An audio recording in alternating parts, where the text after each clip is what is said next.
Hi, my name is Mark Bixby, Planning Commissioner and City Council candidate, speaking only for myself tonight. I'd like to second the observations of others who have spoken that a really easy and graphic way to see the impact of plastic bags on this town is to just drive down PCH any windy afternoon and they're all there plastered against the fence and blowing into the wetlands if they didn't catch on the fence. It's plain for anybody to see who chooses to see. We've had a very full public process to date on this issue. By some counts, this is the 8th hearing.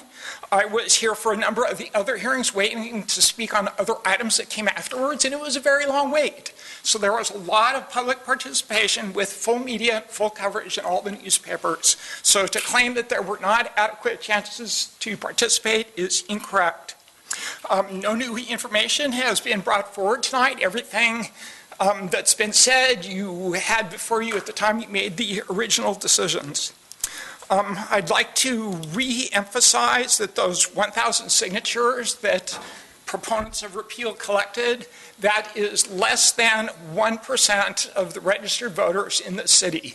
So apparently it's not the big burning issue that some people make it out to be, and apparently the people have already decided and they go, not so bad.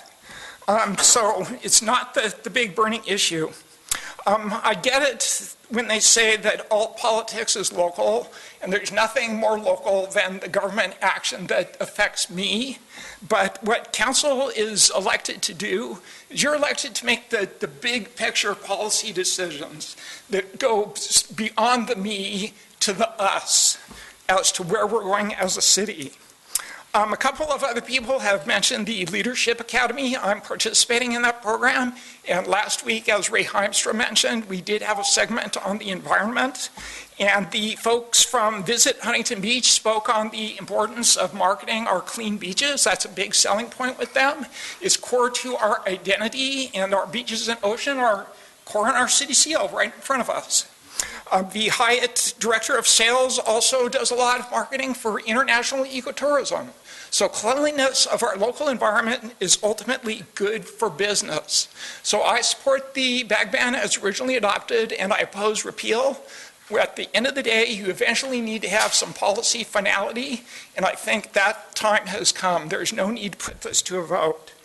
The argument that banning the bag doesn't clean up all pollution in Huntington Beach is specious. Just because you can't achieve perfection doesn't mean you shouldn't try and make it better. That should be the job of everybody who sits up there or seeks to sit up there, is to make Huntington Beach better, and I think this bag ban does that. Thank you. Madam Clerk, are there any further speakers?